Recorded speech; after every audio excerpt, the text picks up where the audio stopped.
Hello and welcome to this week's first episode of the Watchdog. My name is Vuyo Mvoko, and on the show this evening,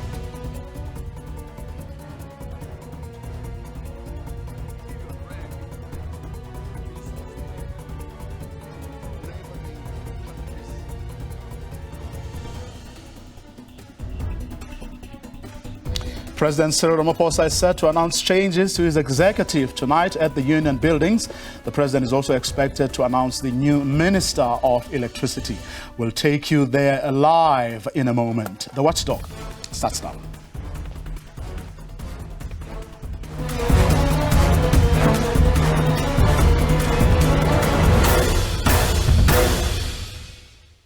Well, let's take you live to the Union Buildings, and that's where we find our political editor, Mzwandile Mbeje. Mzwandile, it was first 7 o'clock, then moved to 8 o'clock, and now it's 8:30. What's the latest?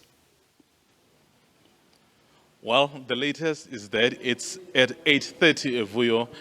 We do see there's some movement. In fact, if I look over the camera here, so I have seen the Secretary General of the ANC, I've seen the General Secretary of the SACP, so clearly that does tell you that all those consultations are now concluded, because as is a standard practice when the president makes these kinds of changes or announcements, so we understand that as per their practice, so he normally would sit with the Secretary General of the ANC, because at the end of the day, we are in a party system. These people may be obviously appointed by the president, but of course it's the party that sent them there. So once we see them here, so at the Union Building, so we can perhaps now we'll confidently say 8:30 is a reality. But of course, we haven't seen the president yet. He's not here yet.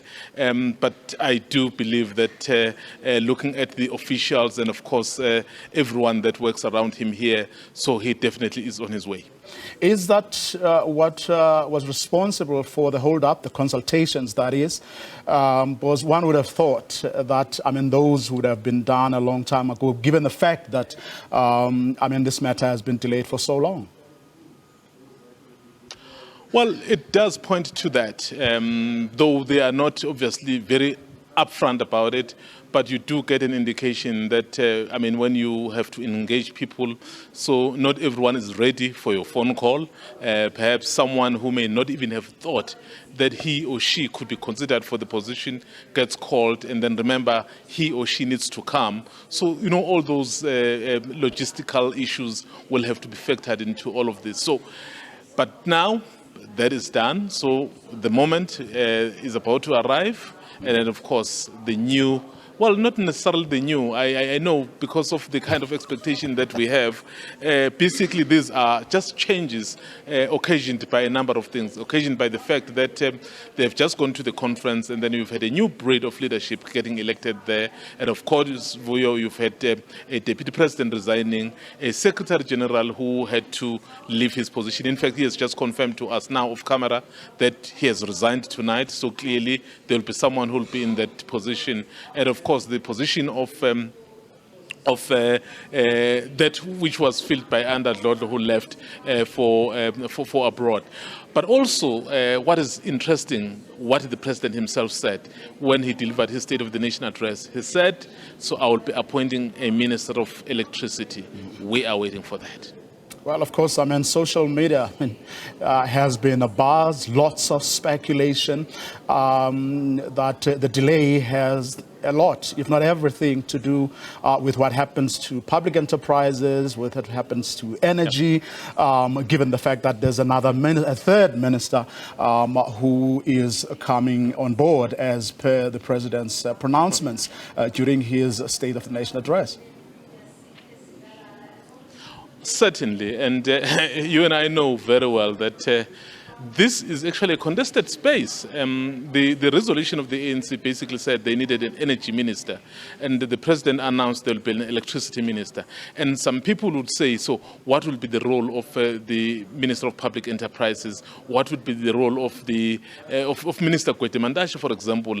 So, all those competing interests, all those engagements, all those issues that will avoid the turf wars will have to be factored into all of this. So we believe that when the president makes that announcement, so he will somehow clarify some of the responsibilities, particularly those of the Minister of Electricity.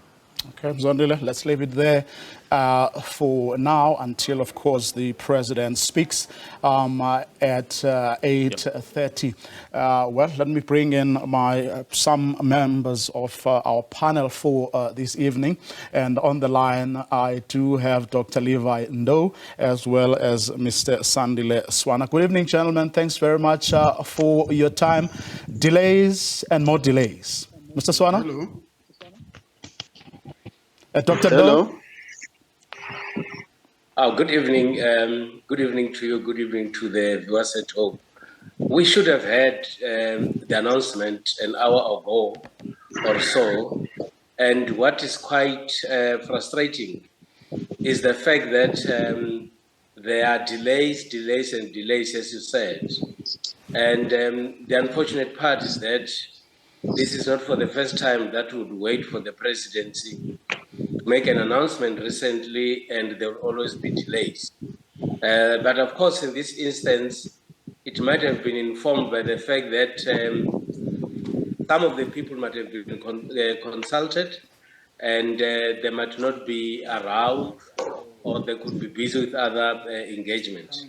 Difficult as it may be, I think we just have to wait for the next 20 minutes or so that we get this announcement that we've been eagerly waiting for almost 2 months.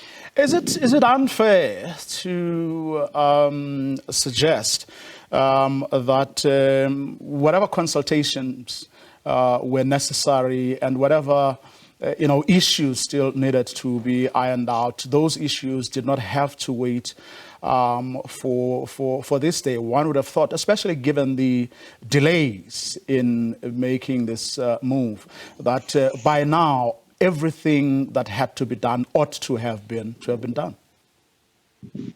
Well, I think the unfortunate situation is that there are some activities that are supposed to take place in the last minute.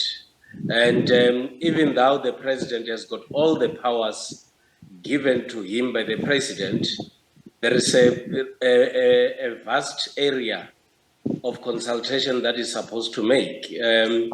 He has the responsibility to manage factions within his party and ensure that whatever decision that is to be taken is acceptable to both factions. At the same time, he has to assemble a team that is competent enough, that would also be easily acceptable to all South Africans in general. Equally, there are areas that the president has to look at. As the biggest expectation is that we are expecting to hear the electricity minister, and that is one portfolio, in my view, that the president has to apply a lot of his mind. With the other portfolios, the deputy president, for me, it's an obvious one, and Fikile Mbalula has to be replaced whether we like it or not, and at the same time, Ayanda Dlodlo has to be replaced. So those are the areas that we know are clear that the president has to deal with. What we're not sure of is as to whether he will actually hit the call from some circles of the South African society that are saying that maybe the cabinet is too big, it should actually trim it and have fewer people that are serving in the cabinet, or whether he's actually going to have some of his ministers removed and be replaced by others. Well, he himself promised a lean and mean cabinet. That's exactly what we are looking forward to see and hear from the president himself. But at the same time, there are those who couldn't make it to the National Executive Committee of the ruling party in December. We need to check as to whether they are going to be released of their responsibilities, or in the interest of unity of the party, experience and continuity maybe is going to keep them. So those are some of the areas that we eagerly waiting to see. Mr. Swana, let's bring you in. Your reading first of the what you think may well be responsible for the delays. Well, I think I would agree with Dr. Ndo in his assessment, but we have to be sensitive again to the fact that you are confronted with a president who had already fallen last year through the Pala scandal, who seems, and then they picked him up and propped him up and put him in the presidential chair and kept him there and surrounded him with political bodyguards. But it appears that the state institution, including the Constitutional Court, as well as SARS, today are releasing information which has been put in the public domain by the main opposition party, official opposition party. And that should have shaken the president, because some of the people he needed to fire, like Nkosazana Dlamini Zuma, it would have been on the grounds that they are challenging him on an issue they should not be challenging him on. So the president is not on high moral ground. On a number of fronts, he's actually very weak. So he has got to patch up and put sweeteners here and another sweetener, another cushion over there, cushioning all sorts of things, because he is actually totally, absolutely weak in terms of having compromised himself through his own continuing misconduct and general non-performance in that office. So from my point of view, those are the aggravating factors that make him never sure of which decision to make at all. Do you think, what we heard and saw today coming from the Democratic Alliance following that question they put out to SARS in terms of the Appropriate Act, do you think that matters to especially the powerful bloc currently in the ANC National Executive Committee? Do you think that they will put pressure on the president on the basis of what SARS has told the DA?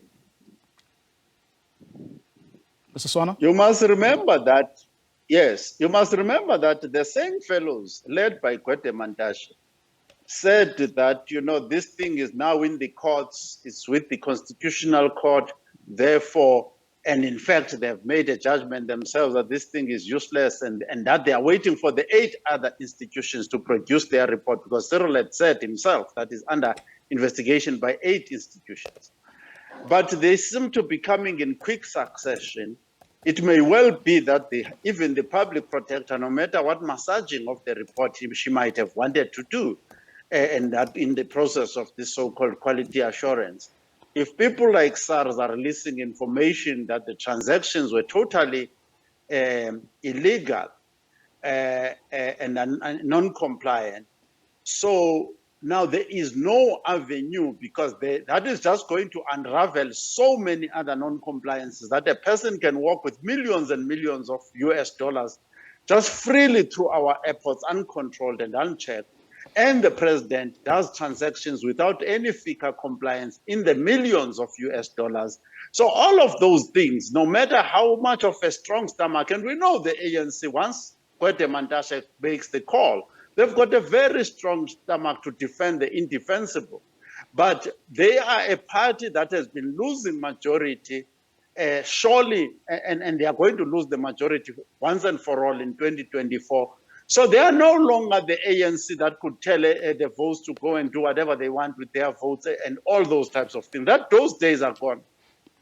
The only question left for the NEC of the ANC right now is whether they want to sync with Ramaphosa. That is the only question left. whether they are going to protect the 40% that is left for them to get, or they are going to allow this Phala scandal to erode even the little 40% that they are left. Dr. Ndo, from where you sit, do you think that the revelation that the dollars were not declared to SARS is going to change things for Cyril Ramaphosa? If there is a headache that the ANC has, is the one that relates to Para issue. I say so because this matter does not appear to be ending, and at the same time, the law enforcement agencies or the institutions that are supposed to act on this matter do not appear to be acting, or they are taking their time. And as much as they take longer to bring in their reports, they exert more pressure on the president and the ANC. And the unfortunate part is that this matter is not in the hands of the president or the ANC, but it's in the hands of those that are busy investigating. And the unfortunate part is that they might not be in a position to go to these institutions and say, release the reports immediately because we want to move forward. So whatever plans that the ANC might have and the president, they would always think about this matter because it's an ongoing matter. The institutions that are supposed to release the reports appears to be very busy. The NPA also appears to be busy or doing other things. And equally, opposition parties and ordinary citizens would love to know exactly what happened. So this matter for me, if it's not quickly resolved, it has a potential to negatively affect the ANC as they move forward. Mr. Swan, of course, I mean, the announcement the president is about to make is going to signal, perhaps it's going to signal what his state of mind is. In other words, having read the ANC room, whether he thinks he's in a good position to shake the tree a bit, but also give an indication as to who he values more than the others. Yes, the president has got a number of very difficult bridges to cross. One bridge that the president has got to cross is our own expectation as the citizens. Our own expectations as the citizens is that we have sent a clear message to the African National Congress and to the president through the vote that as they continue to appoint the most mediocre failures into cabinet positions and decision-making positions more broadly, they are going to lose the vote. So this is a chance, the last chance for Cyril Ramaphosa, together with the ANC, to put in the A-team, absolute A-team, the best of the best that they can summon, to come on board and use maybe the next 8 months or so to show that they still know how to perform. Because performance is unknown since the recall of Thabo Mbeki. In the ANC, performance is unknown. So that is one issue that is got to cross. But when we look at the scorecards that are readily available in the public domain of all the cabinet ministers, I think it's about 3 ministers or so who may have scored above 50% in the scores that came out. The president, the deputy president, and the overwhelming majority of those ministers scored 40% and below in the many scorecards that are out there. So presently, the president himself is one of the major non-performers together with his deputy president and the other ministers. So on those grounds, they actually needed to have agreed to step down themselves and open the door. Let alone now the fact that they've allowed other moral problems and problems that could translate into criminality to also kick in. But the president has got to reward those who have been propping him up, although he himself wanted to run away from the duties of the president and leave that office. They've put him there, the Gwede Mantashias, the Pravin Gordhans, the Bheki Celes of this world, who themselves are non-performers, who are propping him up there. So he's got to keep those political bodyguards regardless of their poor performance. So that is the types of bridges that we have to cross tonight. And my prediction is that by tomorrow morning, South Africa is going to be very angry. This night is a night where a mess is about to be made.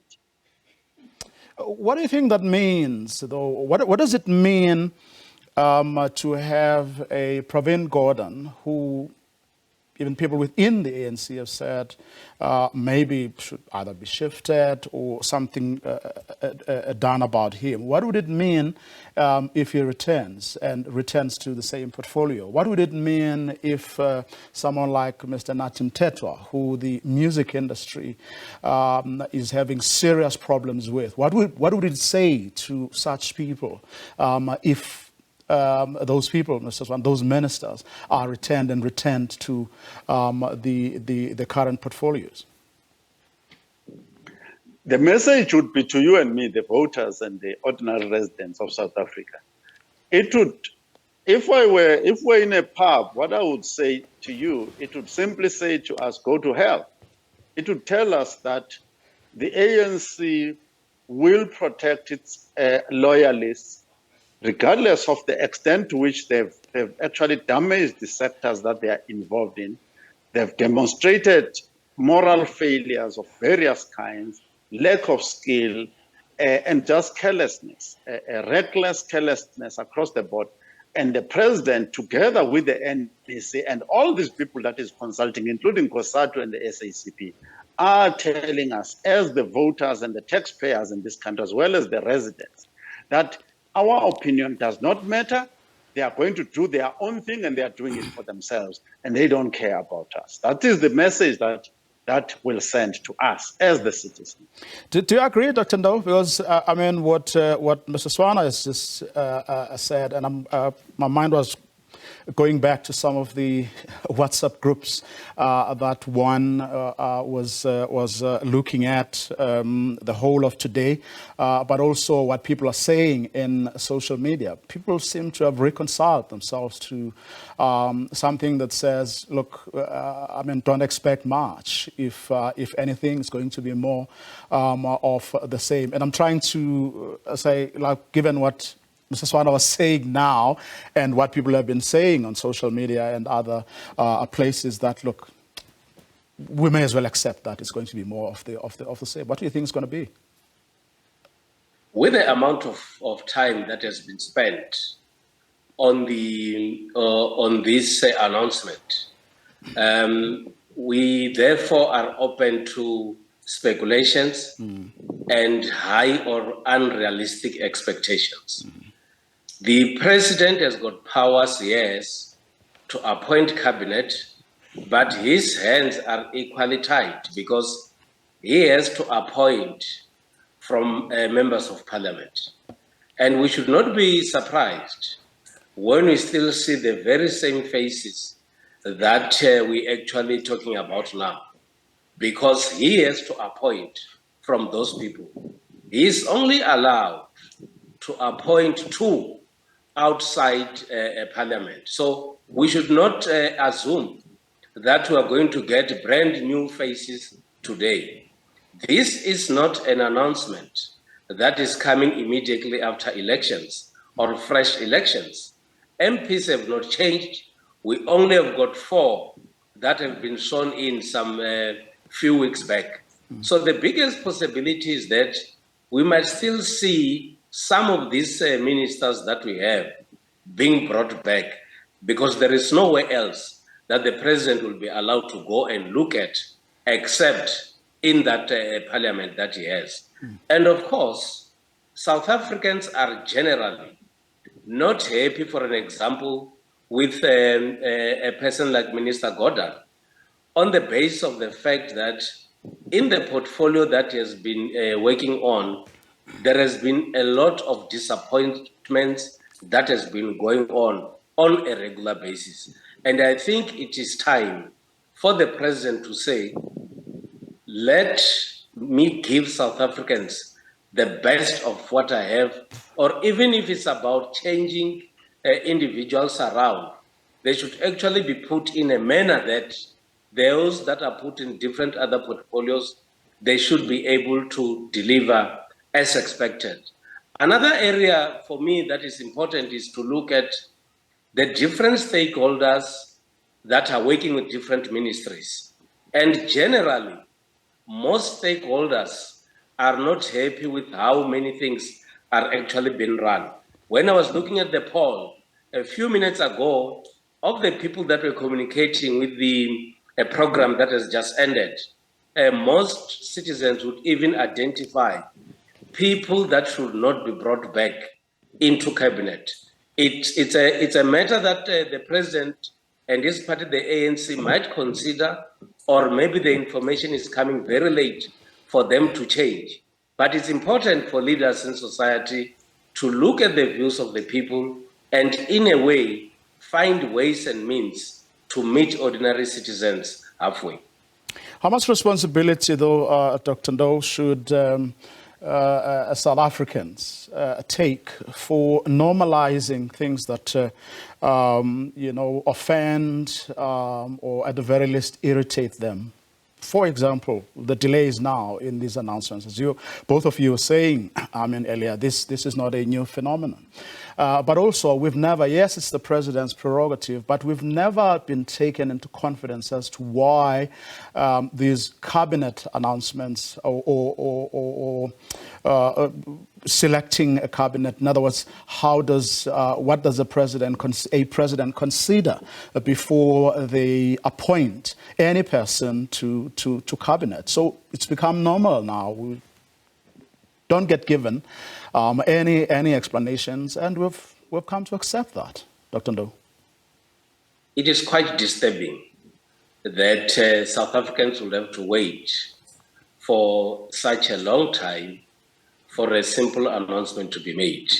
But one will also have to consider or acknowledge the fact that there are other last-minute activities that are supposed to happen, making sure that individuals have actually accepted or are going to be comfortable with some of these positions that are given.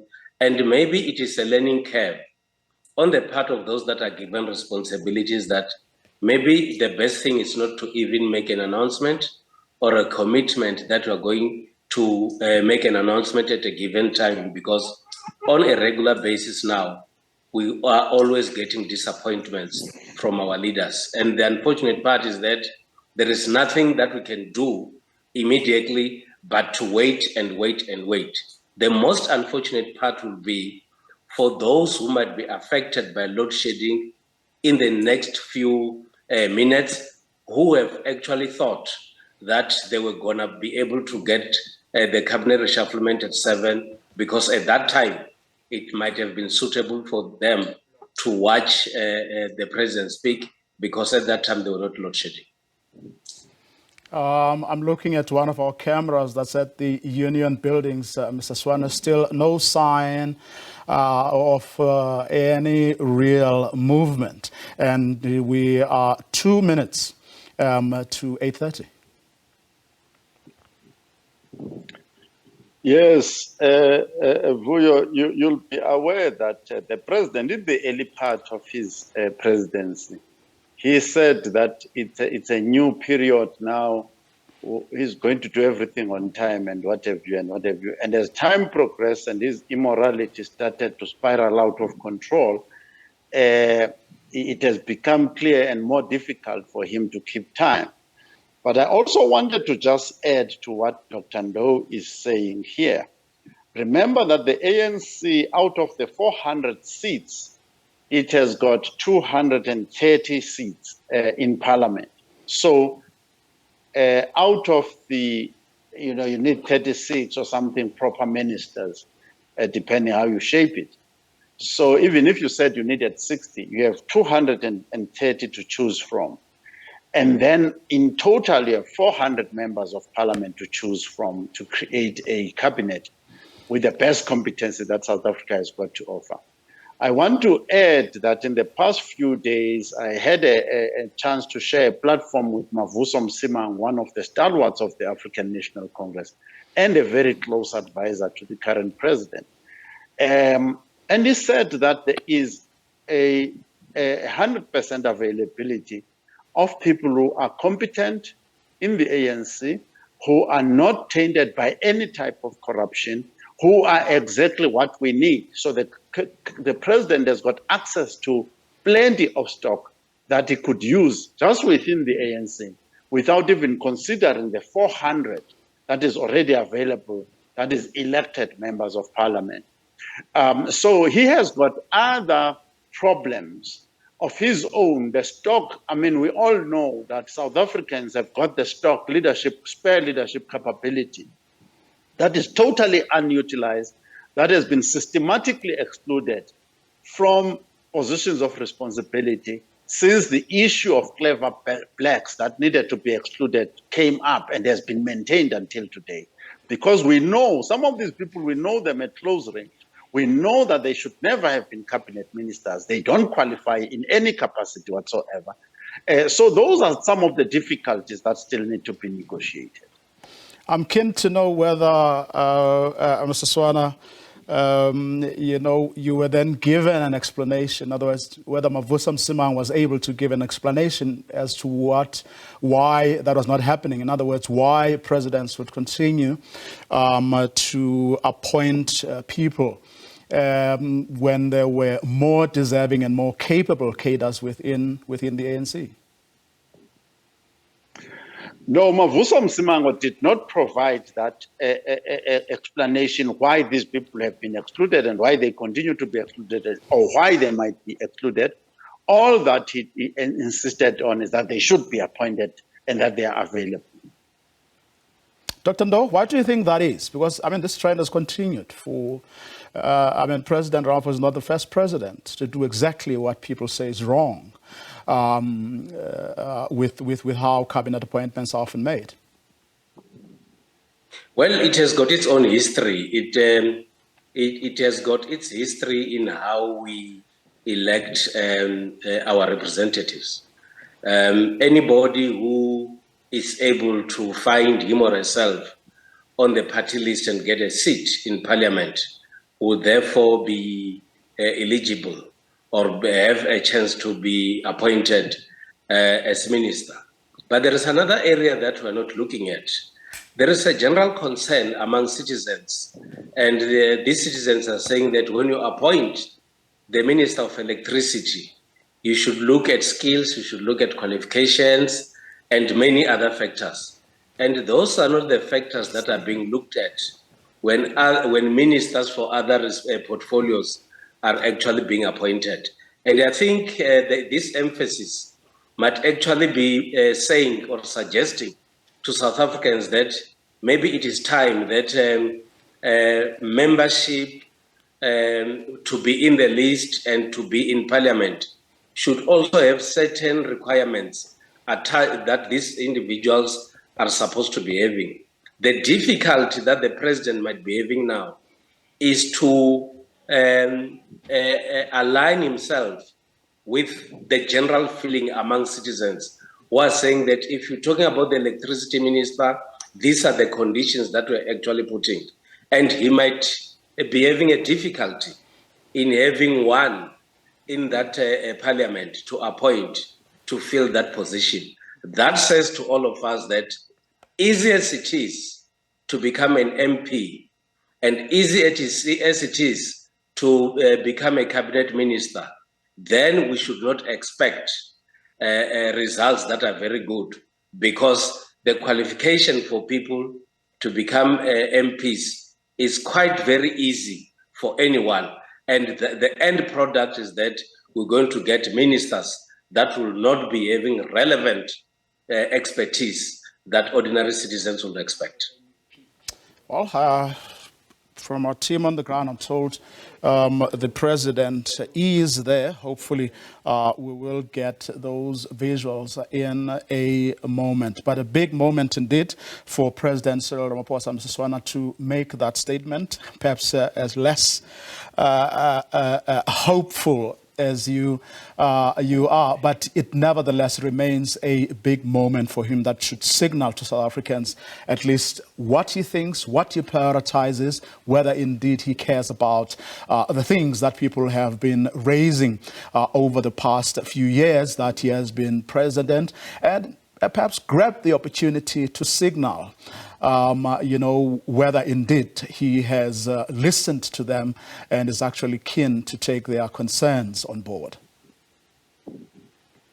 Yes, I mean, a day like this, I would compare it to a big day, whether, you are coming to announce your selection of the Springboks against the All Blacks, for instance. It's a very, you're fighting the ultimate, playing the ultimate in that case. So this is the final game, the final roll of the dice for the African National Congress. And they've got to put up the absolute AA plus team, plus, So that is what we would advise them to do. This is what we wish they could do. But as to what they are actually going to do, might mean that tomorrow there might be all kinds of ruction. I can tell you now, I don't see that South Africans are going to take this one lying down.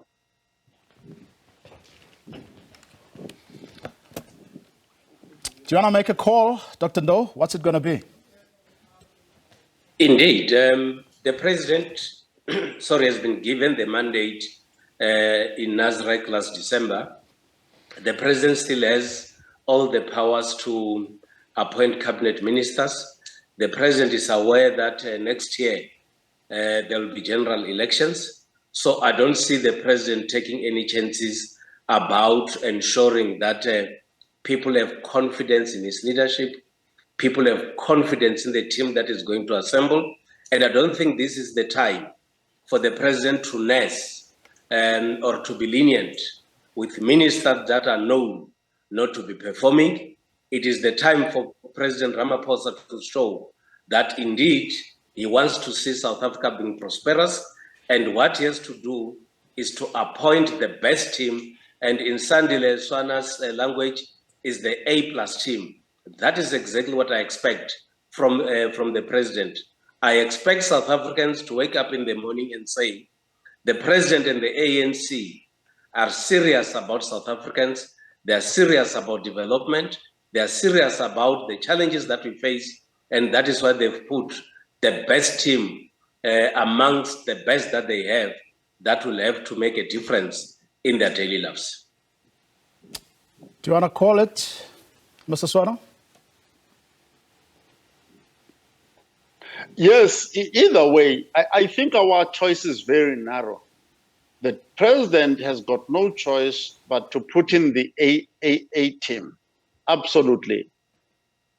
The other alternative, it will be difficult to finish this week. It's just going to be something else. So if I were to make a call, knowing the traditions of the ANC, the Gwede Mantashes of this world, I do not really expect the president to do the right thing. And let me add what I mean by the right thing. I would have chosen the cabinet except the two that I can choose outside of the cabinet. Certainly the Minister of Electricity, I would have chosen them from the power supply industry, the top engineer, absolutely the top electrical engineer who knows power systems to be the Minister of Electricity if I'm going to have one. But the other portfolios, I would have chosen the best members of parliament. Parliament has got to offer. Those are legitimate representatives of the people, and there's a job to be done. South Africa is in an absolute disgrace. But if I were to call it, I have serious doubt whether Gwede Mantashe and company and Cyril Ramaphosa himself, because he has got many moral shortcomings, Cyril Ramaphosa. I doubt if he can actually do the right thing. I have serious doubts. Well, I mean, the ANC has argued that we shouldn't put the cart before the horse. so to speak. Let's allow your hawks and your SIUs to do the necessary investigative work and stop speculating or picking up these bits and pieces that people are prepared to leak. Mr. Swana.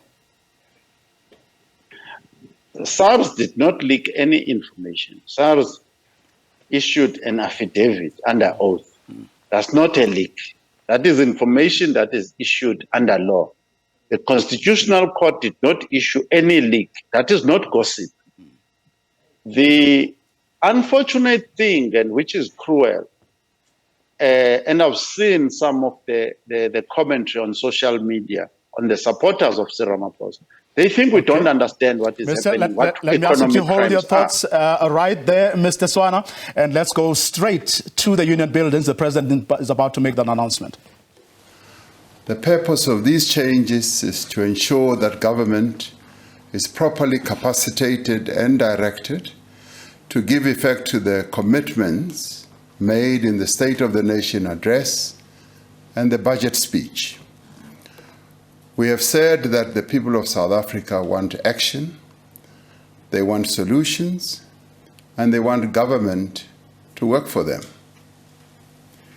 All members of the executive have been directed to focus on those agreed actions that will make a meaningful difference and change now, that will also enable real progress within the next year, and that will lay a solid foundation for a sustainable recovery into the future.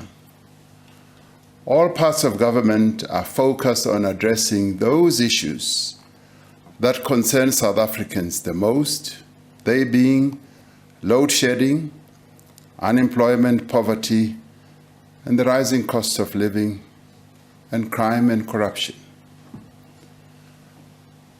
There has been some concern expressed by South Africans about the amount of time it has taken to finalize these changes to the executive.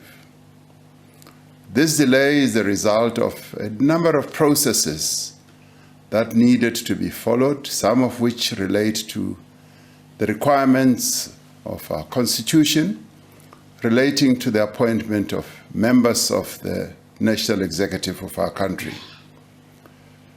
In terms of our Constitution, the President appoints the Deputy President, ministers and deputy ministers from among members of the National Assembly. The President may also appoint no more than 2 ministers and 2 deputy ministers from outside the National Assembly. Understanding that just over 1 year remains in the term of this 6th administration, these changes I'm announcing are not about overhauling the national executive. The changes that I'm announcing now are intended to fill vacancies that have occurred in the executive and to direct government more effectively towards the areas that require urgent and decisive action. I have sought to balance the need for new skills and capabilities to drive the agenda that we outlined in the State of the Nation with the important task of ensuring stability and continuity in the work of government. In the course of attending to current challenges, we are establishing 2 new ministries. The first of these is the Minister for Electricity to deal with the immediate crisis of load shedding. The second is the Minister with specific responsibility for planning, monitoring, and evaluation to focus greater attention on the performance of government. While this will result in an increase in the number of ministries in the short term, as indicated in the State of the Nation address, I have instructed the Presidency and the National Treasury to develop a proposal to rationalize government departments, entities, and programs to ensure greater efficiencies. This work will result in the reduction of the number of ministries, and it will inform the configuration of government going into the next administration. So we will be reducing the number of ministries as we move forward. We said in the State of the Nation address that our most immediate task is to drastically reduce the severity of load shedding in the coming months and ultimately end load shedding altogether. Our focus is on the full and urgent implementation of the Energy Action Plan that I announced. As government, Eskom and other stakeholders, we are determined and committed to the plan. I'm therefore announcing the appointment of a minister in the presidency responsible for resolving the energy crisis. The primary task of the new minister will be to significantly reduce the severity and frequency of load shedding as a matter of urgency. Of course, working with a whole range of other entities. To effectively oversee the electricity crisis response, the appointed minister will have political responsibility, authority, and control over all critical aspects of the Energy Action Plan. This will help to deal with the challenge of fragmentation of responsibility across various departments and ministers, which, while appropriate under normal circumstances, is not conducive to addressing the crisis that we are in. The minister will be expected to facilitate the coordination of the numerous departments and entities involved in the crisis response. The minister will work with Eskom leadership to turn around the performance of existing power stations and to accelerate the procurement of new generation capacity, working with all colleagues. To enable the minister to do this work, I will, in terms of Section 97 of the Constitution, transfer to the minister certain powers and functions contained in relevant legislation. In the State of the Nation address, I announced that a national state of disaster had been declared to respond to the electricity crisis and its social and economic impact. The recently published disaster regulations empower the Minister of Electricity to issue directions to, among others, exclude critical facilities from load shedding where technically feasible, to expedite various regulatory processes for energy projects and enable Eskom to undertake critical maintenance more quickly and efficiently. The minister in the presidency for electricity will liaise with other relevant ministers to ensure coherence in the issuing of other directions during the national state of disaster. This minister will remain in office for as long as it is necessary to resolve the electricity crisis. So this, as I said, is a transitory ministry that is going to be focused hands-on on helping us to resolve the energy crisis. As I indicated in my reply to the State of the Nation debate on the 16th of February, Deputy President David Mabuza asked to step down from that position of Deputy President. I am grateful for his support over the 5 years of his tenure and for his dedicated service to the government and the people of South Africa. I have accordingly decided to appoint Mr. Paul Mashatile as Deputy President of the Republic of South Africa. With respect to ministers, I'm making the following appointments. Minister in the Presidency will be Ms. Khumbudzo Ntshavheni. who will be responsible for various tasks in the presidency, ranging from South African state security, other various GCIS, and a number of other tasks that I will allocate to her. Minister in the Presidency responsible for women, youth, and persons with disabilities will become Dr. Nkosazana Dlamini-Zuma. Minister in the Presidency responsible for planning, monitoring, and evaluation will be Ms. Marupini Ramaphosa. And Minister in the Presidency responsible for electricity will be Dr. Kgosientsho Ramokgopa. Minister of Communications and Digital Technologies will be Mr. Mondli Gungubele. Minister of Cooperative Governance and Traditional Affairs will be Ms. Thembing Kadimeng. Minister of Public Service and Administration will be Ms. Noxolo Kivit. Minister of Public Works and Infrastructure will be Mr. Sihle Zikalala. Minister of Sports, Arts and Culture will be Mr. Zizi Kodwa. Minister of Tourism will be Ms. Patricia de Lille. Minister of Transport will be Ms. Sindisiwe Chikunga. With respect to Deputy Minister, I'm making the following appointments. Deputy Ministers in the Presidency will be Ms. Nomasonto Mutaung and Mr. Kenneth Murolo. Deputy Minister in the Presidency responsible for women, youth, and persons with disabilities will be Ms. Sisisi Tolashe. Deputy Minister in the Presidency responsible for planning, monitoring, and evaluation will be Ms. Pinky Kekan. There will be 2 Deputy Ministers for corporate governance and traditional affairs, as there are 2 distinct areas of responsibility.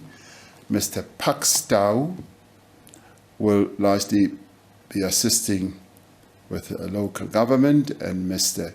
Zolile Benz Ngamashe with traditional affairs. There will be 2 Deputy Ministers for Water and Sanitation, Mr. David Mahlobo and Ms. Judith Chabalala. Deputy Minister of Public Works will be Ms. Bernice Swart. Deputy Minister of Small Business Development will be Ms. Dipuo Peters. Deputy Minister of Public Enterprises will be Mr. Obet Babela. Deputy Minister of Transport will be Mr. Lisa Mangu. I now wish to extend my appreciation to all outgoing ministers and deputy ministers for their service to this administration and to the people of South Africa. I have instructed both new and existing members of Cabinet to act with speed and urgency to address the challenges that our country faces.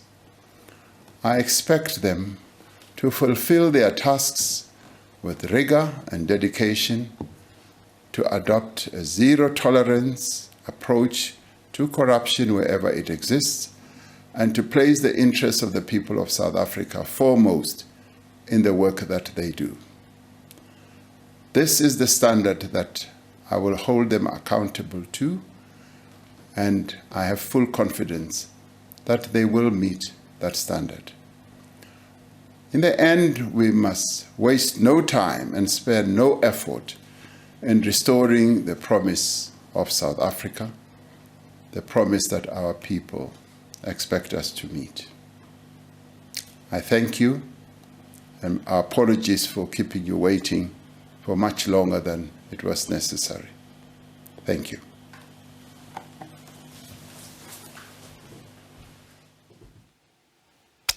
Well, there you have it, the president making his announcement. Mr. Paul Mashatile is the country's deputy president, and several changes to a number of ministries. Well, Sputla Kgosientsho Ramokgopa, the new minister of energy, tourism, is now going to Patricia de Lille. Zizi Kodwa is going to be the new sports minister.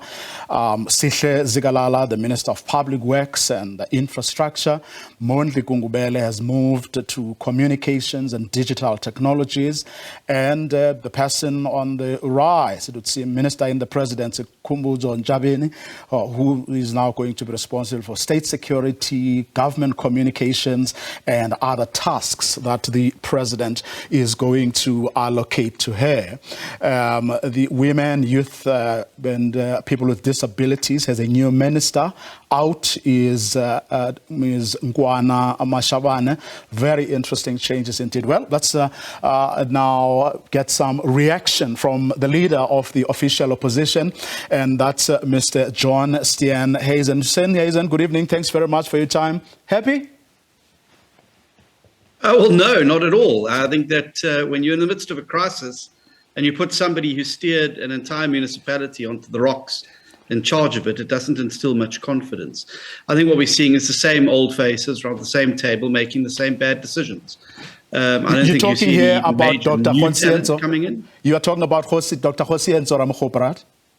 Yes, correct. I think that you put somebody like that who's, with his track record, in charge of a major crisis, and it shows to me very clearly you've run out of road and run out of ideas, and you've run out of people.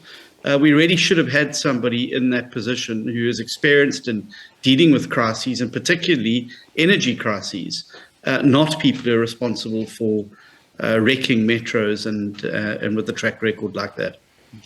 Well, interesting, because I mean, earlier in the day, I was listening to some business leaders when names were being thrown around. And of course, the name of Dr. Ramaphosa has been very much on people's lips and ball pens. And they seem to, hold him in high regard as an efficient, capable South African who has done quite well around the presidential infrastructure program. Well, I'm very surprised to hear that, because the infrastructure program itself is a non-starter. And given the crisis that we're in, it's unlikely that this individual is going to be able to have the heft to be able to get us out of it. And time is going to tell. The president's now promised us that load shedding is going to come to an end, and this individual is now going to bring load shedding to an end. And we look forward to measuring the progress in that regard. I certainly don't hold out much faith and hope, given the individual's track record when he was in government.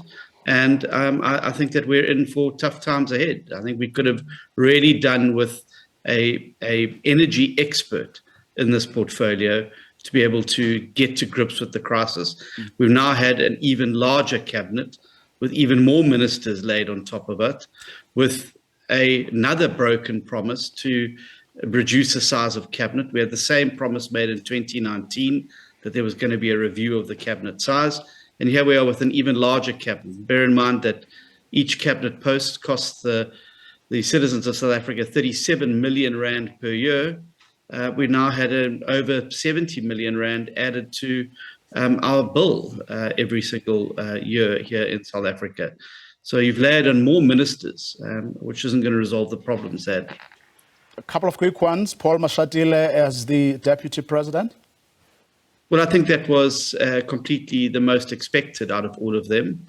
I think that this was in line with the ANC's resolution, and certainly the track record of the ANC, where their deputy president of their organization ascends to the deputy presidency of the country, and obviously we wish him well. Among those who are out, Ms. Ngwana Mashabane and Natim Tetwa. Yeah, well, again, I think that the president had not much choice. I think the flag and some of the other scandals that have erupted and the destruction of the arts in South Africa under Mr. Mthethwa's watch has led to that. The odd one is putting Patricia de Lille in charge of tourism, quite strange, and somewhat of a major demotion from a major portfolio to one that was basically seen as the exit portfolio, if one takes Lindiwe Sisulu's fate into account. Very, very quick one, Mr. Steenhuisen, the revelation by SARS that the dollars that were stuffed in the president's couches were no longer, those monies were not declared to SARS. What are you going to do about that? 10 seconds, we've run out of time.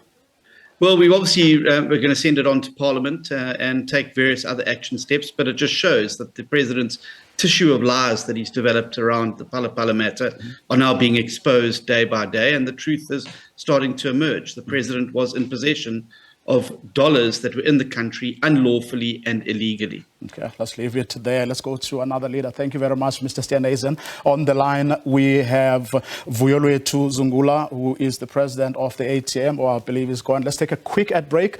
Our rolling coverage, responses, reactions to the president's announcement continues right after this.